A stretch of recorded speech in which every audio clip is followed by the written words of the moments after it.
नमस्कार दोस्तों। Police character certificate, police चरित्र प्रमाण पत्र या फिर पुलिस वेरिफिकेशन जो प्रमाण पत्र, ये सभी चीज़ें एक ही है दोस्तों। अगर आप भी चरित्र प्रमाण पत्र, पुलिस करेक्टर सर्टिफिकेट या सर्टिफिकेट जो वेरिफिकेशन आप बनाना चाहते हैं तो इस वीडियो के अंदर आपको पूरी जानकारी मिलने वाली है। किस प्रकार से इसका आवेदन किया जाएगा, क्या क्या डॉक्यूमेंट लगेंगे और कौन से पोर्टल से इसका आवेदन किया जाएगा। मात्र 50 रुपये की जो फीस के माध्यम से आप जो इसका आवेदन कर सकते हैं और ये आपका घर बैठे आपको मिल सकता है, बाई हैंड मिल सकता है। आपको किसी वजह से प्राइवेट जॉब करते हैं या अन्य कोई भी काम करते हैं तो आपको पुलिस चरित्र प्रमाण पत्र, पुलिस कैरेक्टर सर्टिफिकेट की आपको ज़रूरत पड़ती है, या कंपनी आपसे पुलिस वेरिफिकेशन का सर्टिफिकेट मांगती है, तो ये सभी चीज़ें एक ही है। और ये जो सर्टिफिकेट है आप इसका ऑनलाइन आवेदन कर सकते हैं और ऑनलाइन के माध्यम से ही आपको घर बैठे इसका आवेदन किया जाता है। और इसका जो आवेदन आपको करने के बाद, ये अप्रूव होने के बाद आपको घर पर ही मिल जाएगा। तो इस वीडियो में हम आपको पूरी की पूरी जानकारी के साथ इसका आवेदन करेंगे। और दोस्तों, इसका सबसे बड़ा फ़ायदा ये है कि आपको कहीं भी जाने की ज़रूरत नहीं। आप अपने मोबाइल से, लैपटॉप से या फिर पीसी का भी यूज़ करते हैं तो आप ये आराम से इसका आवेदन कर सकते हैं। बस इस वीडियो को पूरा वॉच करना है। तो चलिए दोस्तों, वीडियो को स्टार्ट करते हैं। सबसे पहले यहाँ पर देखिए, वेलकम टू हरियाणा पुलिस, इस पोर्टल पर आपको आना होगा। ठीक है, यहाँ पर आने के बाद आपको क्लिक कर लेना है। दोस्तों, नेक्स्ट जो इंटरफेस है इस प्रकार का रहता है। तो यहाँ पर देखिए आपको सिटीजन सर्विस का ऑप्शन मिल रहा है, यहाँ पर आपको क्लिक करना है। इसके बाद दोस्तों नेक्स्ट इंटरफेस इस प्रकार का रहेगा। तो यहाँ पर आपको अपना एक्टिव मोबाइल नंबर डालना है और नीचे कैप्चा कोड फिल करना है और सेंड ओटीपी पे क्लिक कर देना है। ओटीपी को यहाँ पर डालना है। नेक्स्ट दोस्तों, इसका इंटरफेस इस प्रकार का रहेगा। तो यहाँ पर आपको देखिए पहले वाला ऑप्शन है करेक्टर सर्टिफिकेट, ठीक है, या चरित्र प्रमाण पत्र। तो यहाँ पर देखिए ये जो ऐड करेक्टर सर्टिफिकेट है यहाँ से हम रिक्वेस्ट करेंगे।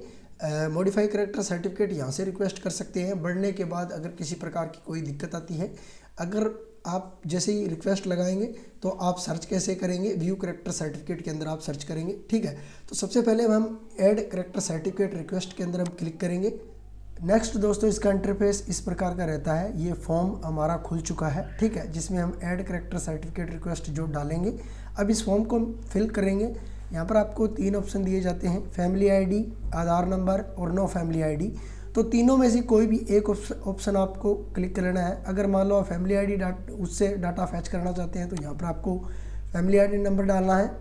आधार कार्ड से क्लिक करेंगे तो आधार कार्ड का जो भी डाटा है वो यहाँ पर आपको फैच करना है, तो वो आपको आधार नंबर आपको यहाँ से डालना पड़ेगा। ठीक है, अगर आप नो फैमिली आईडी यहाँ पर आप क्लिक करेंगे तो आपको कोई भी फैमिली आईडी, आधार कार्ड वगैरह उसको देने की ज़रूरत नहीं है। ठीक है, डायरेक्ट आपको यहाँ पर अपना नाम लिखना है। ठीक है, तो चलिए यहाँ से तीनों तरीके से आप इस फॉर्म को फिल कर सकते हैं। तो यहाँ पर अपना नाम लिखेंगे।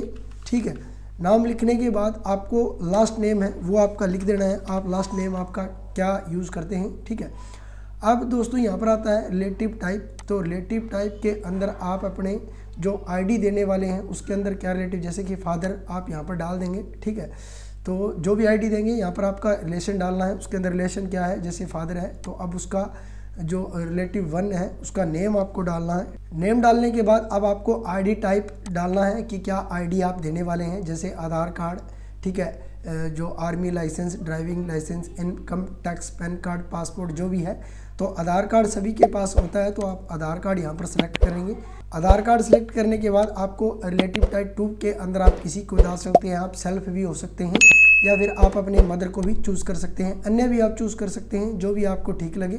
ठीक है, अब इस पॉइंट को आपको पूरा यहाँ से समझना है। अब यहाँ पर जो भी डॉक्यूमेंट आप देने वाले हैं उस डॉक्यूमेंट को आपको यहाँ से अपलोड करना है। ठीक है, अब इस वाले जो ऑप्शन में आ जाते हैं, यहाँ पर देखिए पर्पज ऑफ अप्लाइंग, यानी किस लिए आप जो पुलिस वेरिफिकेशन जो करवाना चाहते हैं, सर्टिफिकेट बनाना चाहते हैं, तो यहाँ पर आपको टाइप करना है कोई भी जो भी आपको जो भी काम आप कर रहे हैं जिसके रिलेटेड आप जो ये करवाना चाहते हैं।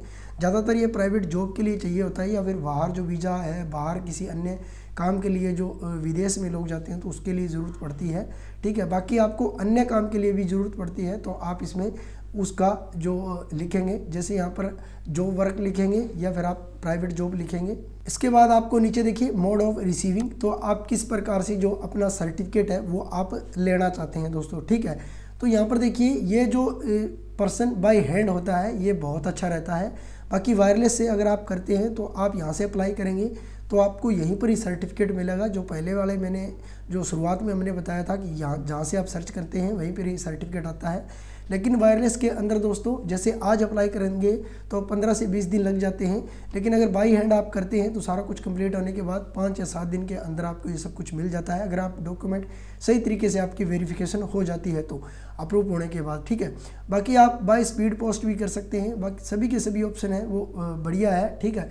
लेकिन अगर इन दोनों ऑप्शनों को अगर आप यूज़ करते हैं तो बहुत अच्छा रहता है। मैं यहाँ पर वायरलेस यूज़ करूँगा, ठीक है।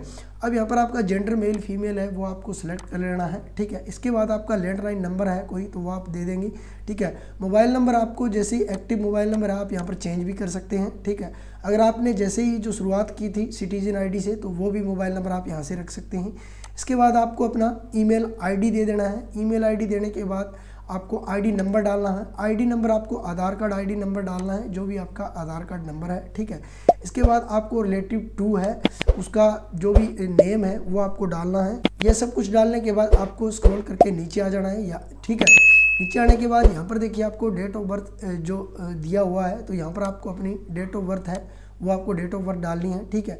एज ईयर की बात करें तो एज ईयर ऑटोमेटिक यहाँ से उठा ली जाएगी। डेट ऑफ बर्थ सही तरीके से डालने के बाद अब आपको यहाँ पर नीचे आ जाना है। नीचे आपको एड्रेस के अंदर देखिए यहाँ पर आपको अपना जो भी हाउस नंबर है वो हाउस नंबर लिख देना है। स्ट्रीट नेम है, स्ट्रीट नेम आपको लिख देना है। स्ट्रीट नेम लिखने के बाद अब आपको एरिया कॉलोनी जो भी है वो आपका लिखना है। विलेज नेम आपको यहाँ पर लिख लेना है। विलेज नेम लिखने के बाद आपको तहसील डाल देनी है। तहसील डालने के बाद आपको देखिए इस साइड में आपका कंट्री वगैरह वो स्टेट वगैरह तो ऑटोमेटिक चुना हुआ आ जाएगा, ठीक है। अब यहाँ पर आपको डिस्ट्रिक्ट डालना है, आपका कौन सा डिस्ट्रिक्ट है, ठीक है। इसके बाद देखिए दोस्तों आपको पुलिस स्टेशन डालना है। पुलिस स्टेशन आपके जो भी नज़दीक पुलिस स्टेशन लगता है वो आप डाल सकते हैं। पुलिस स्टेशन डालना ज़रूरी है, नहीं तो आपकी वेरिफिकेशन नहीं हो पाएगी दोस्तों, ठीक है। पुलिस स्टेशन डालने के बाद पिन कोड वगैरह है यहाँ पर आपको डालना है, ठीक है। इसके बाद आपको ड्यूरेशन जो ऑफ स्टे यानी आप कितने समय से यहाँ पर रह रहे हैं तो यहाँ पर आप अपनी जो उम्र है वो भी आप यहाँ पर डाल सकते हैं, ठीक है। उम्र डालने के बाद आप महीने आप यहाँ पर डालना चाहे तो डाल सकते हैं, नहीं डालना चाहे तो कोई दिक्कत नहीं है, ठीक है। लेकिन यहाँ पर आपको डालना है। इसके बाद आपको डिस्ट्रिक्ट है वो डिस्ट्रिक्ट आपको यहाँ पर डाल देना है। अब नोट शीट के अंदर यहाँ पर आपको देखिए दोस्तों नोट शीट के अंदर आपको डालना है कि आपको किस लिए ज़रूरत है, तो यहाँ पर प्राइवेट जॉब आप लिख देंगे दोस्तों, ठीक है। अब यहाँ पर आपको ऑटोमेटिक यहाँ से जो भी है वो आपका ऑफिस नेम यहाँ से चुना जाएगा, ठीक है। अगर आपके 2 या 3 आते हैं तो जो भी ऑफिस नेम आपके नज़दीक लगता है वो आप चुन लीजिएगा, ठीक है। इसके बाद आपको देखिए यहाँ पर if there criminal record against if you or your family, यानी अगर किसी प्रकार का कोई केस है आपके ऊपर तो आप यस करेंगे, नहीं तो आप यहाँ पर नो कर देंगे। अगर आपका कोई प्रकार का कोई भी आपके फैमिली के ऊपर केस चल रहा है, ठीक है, तो उस केस को आप यहाँ पर लिखेंगे कि भी किस टाइप का आपका केस है। अगर नहीं है तो आपको यहाँ पर नो पर क्लिक कर देना है। इसके बाद आपको देखिए सेल्फ अदर के अंदर आपको सेल्फ चुन लेना है, ठीक है। यहाँ पर सेल्फ चुनने के बाद आपको नीचे जो all the information provide in the form true, आपने जो भी भरा है वो बिल्कुल सही है तो यहाँ पर आपको टिक कर देना है। टिक आपको करने के बाद यहाँ पर आपको सबमिट का ऑप्शन है तो सबमिट वाले ऑप्शन पर आपको क्लिक कर देना है। नेक्स्ट दोस्तों इस प्रकार का इंटरफेस आता है। यहाँ पर आपको फीस पे करनी है तो यहाँ पर आपको तीनों में से एक ऑप्शन को सिलेक्ट करना है। अगर आप सिटीजन है तो आप ये करेंगे, ठीक है। और आपको मेक पेमेंट वाले ऑप्शन पर आपको क्लिक करना है। इसके बाद दोस्तों यहाँ पर देखिए 50 रुपये की आपको जो पेमेंट है वो आपको करनी है, ठीक है। और आपको जो प्रोसीड विद पेमेंट आपको यहाँ पर क्लिक करना है। अब आपके सामने ऑप्शन आ जाएंगे भी किस प्रकार से आप अपनी जो पेमेंट है QR कोड नेट बैंकिंग या किस प्रकार से करना चाहते हैं।